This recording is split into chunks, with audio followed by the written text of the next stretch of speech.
కేంద్ర నిధులు ఆగటం వల్లే పంచాయతీ ఎన్నికలు నిర్వహించాలని నిర్ణయం తీసుకున్నామని మంత్రి సీతక్క అన్నారు.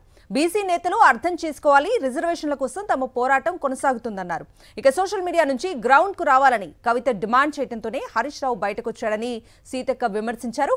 బీఆర్ఎస్ పాలనలో వేలాది మంది రైతులు ఆత్మహత్యలు చేసుకున్నారని, అత్యధికంగా సిద్దిపేటలోనే రైతులు ఆత్మహత్యలకు పాల్పడ్డారన్నారు మంత్రి సీతక్క.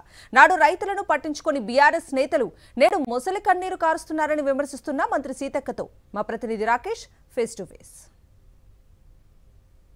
పంచాయతీ ఎన్నికలకు వెళ్లాలని ప్రభుత్వం నిర్ణయం తీసుకుంది. అయితే రిజర్వేషన్ల విషయంలో మాత్రం పాత రిజర్వేషన్ల ప్రకారం పోయేందుకు కేబినెట్ ఆమోదం తెలిపింది. దీనిపైన మనతో మాట్లాడడానికి మంత్రి సీతక్క ఉన్నారు. అక్కడ చెప్పండి, రిజర్వేషన్ల విషయంలో బీసీలకు 42% ఇచ్చిన తర్వాతనే ఎన్నికలకు వెళ్తామని సీఎం చెప్పారు, పదే పదే పీసీసీ కూడా చెప్పారు. కానీ మీరు పాత రిజర్వేషన్ ప్రకారం వెళ్ళడం వల్ల బీసీలకు నష్టం కదా, మీరు చెప్పిన హామీని మర్చినట్టు కదా? అట్లా ఏం కాదు, ఎందుకంటే దానికోసం ఫైట్ చేస్తూనే ఉంటాం. రాష్ట్ర స్థాయిలో మేము 42% ఇవ్వాలనేటువంటి నిర్ణయం అసెంబ్లీలో కానీ క్యాబినెట్లో కానీ తీసుకొని గవర్నర్ గారికి, రాష్ట్రపతి గారికి, కేంద్రం దగ్గరికి పంపడం జరిగింది.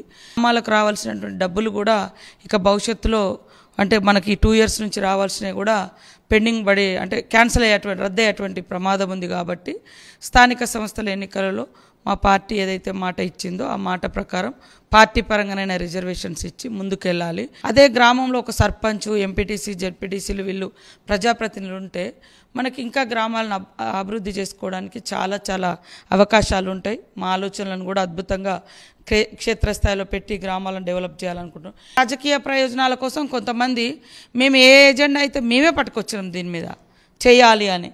మా రాహుల్ గాంధీ గారు పోరాడుతున్నారు, మా ముఖ్యమంత్రి గారు చిత్తశుద్ధితో అసెంబ్లీలో అన్ని రకాల ప్రక్రియలు కంప్లీట్ చేసిండు.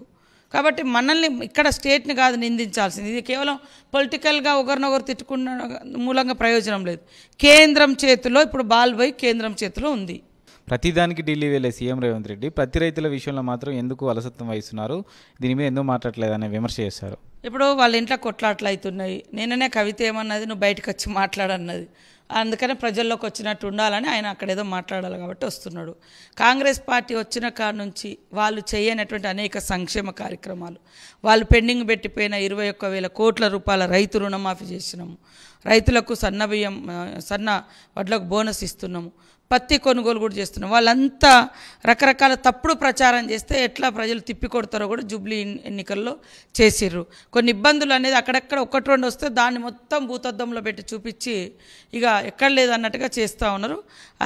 అలాంటి రాజకీయాలు మానుకో హరీష్ రావు గారు. మీరున్నప్పుడు కూడా ఏం రైతులను బాగు చేయలే.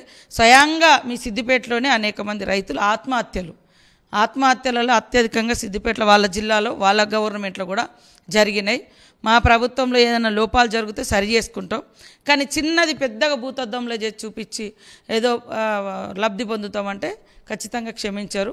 అది హరీష్ రావు గారు. నిన్న వాళ్ళ మర్దలు నువ్వు బయటకు వచ్చి మాట్లాడు, నువ్వే స్వయంగా మాట్లాడంటే ఇది అడ్డం పెట్టుకొని బయటకు వచ్చిండు ఆయన, అంతే. మంత్రి సీతక్క విజ్ఞప్తి చేస్తూ ఉన్నారు. 3,000 కోట్ల రూపాయలు కేంద్రం నుంచి వెళ్ళి పంచాయతీ ఎన్నికలు జరగకపోవడం వల్ల ఆగిపోయాయి. మార్చి 31 లోపు ఎన్నికలు జరపాల్సిన పరిస్థితి ఏర్పడింది. అందుకోసమే రాష్ట్ర ప్రభుత్వం ఎన్నికల నిర్వహణకు సిద్ధమైంది.